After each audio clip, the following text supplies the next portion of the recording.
thinking of gems like John Laval's karmic cleanup. I love how NLP provides a wealth of skills and techniques that we can develop and use creatively. I'd love to hear your examples of creative NLP. Where do you start with that? I know. I love it. I do love it. It's like NLP is creative. Yeah, that's the thing I love about NLP. It's not a thing. There's not a dogma to it. Although you would think there would be sometimes if you read too much of the literature that's out there. There's no limit to the patterns that we can come up with. There's no limit to the applications. You know, we're only limited by our creativity, and our creativity knows no limits. I mean, I love the fact that you go, and I know most of the people watching us have had some kind of NLP training, or I'm kind of going to make that mind read that assumption. I love the fact that when you do your training, you're given all these different elements, and from what you learn on your practitioner, you can create whatever's needed. So the whole basis of having NLP is all you do is put it together. You take a little bit from there, a little bit from there, and you put it with that bit and that bit over there. And then you just create something that matches what your client needs. Yeah, it's having a huge toy box of Lego, most of which is linguistic or submodalities, I think. Yeah. Let me open up the submodality tray.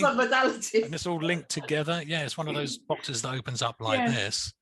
And you go, well, okay, how creative can I be? I mean, it's one of the things I loved about the practice group when we first started it, Tina, back in 2004, when we used to meet live on the first Thursday of the month, that we would ask people, what do you want?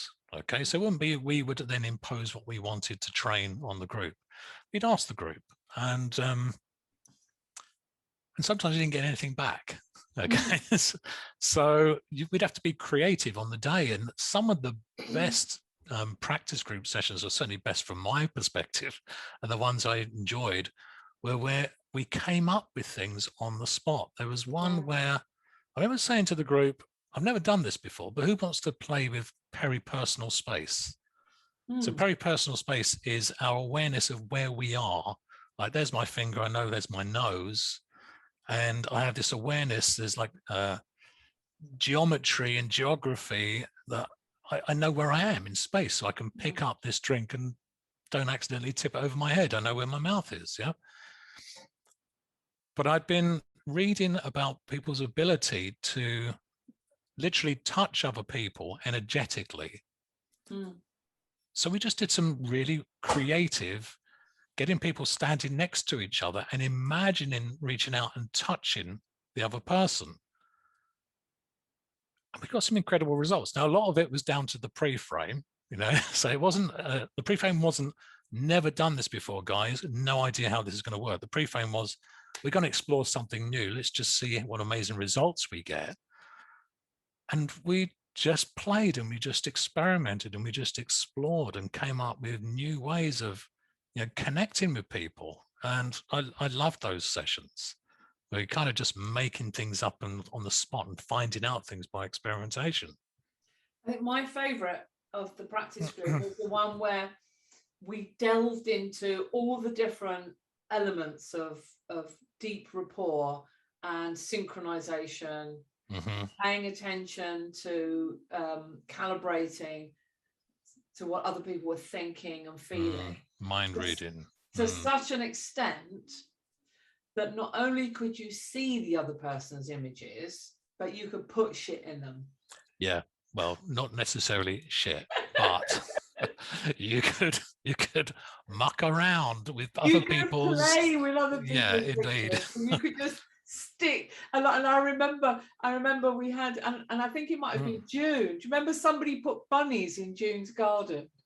Yeah, she imagined there was a Wendy house, and she can imagine two children, one in a red dress, one in a yellow dress. And the other person actually saw the house and the two children in the same colors. But you're right, yeah, I remember that. And they imposed and imprinted little rabbits in the garden as well, and she saw that. Yeah. And this is what I love about it. Before we did the practice group, in fact, when I first got into coaching, it was actually a hypnosis diploma I was doing.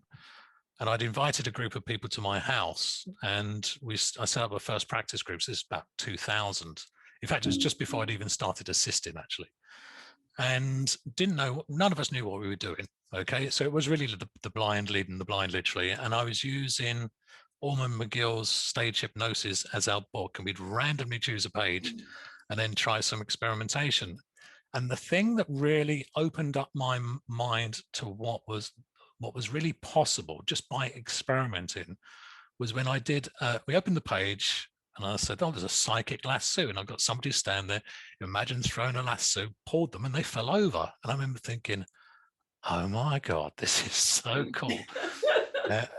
And it literally blew away all boundaries in terms of being creative and just experimenting. So I think it's a great question.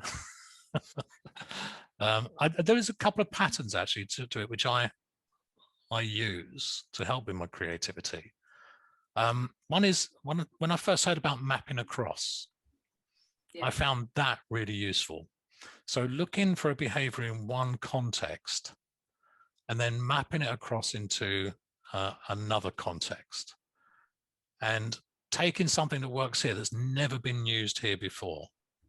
I found that a very particularly creative pattern that can come up with lots of new ideas, new insights, new options.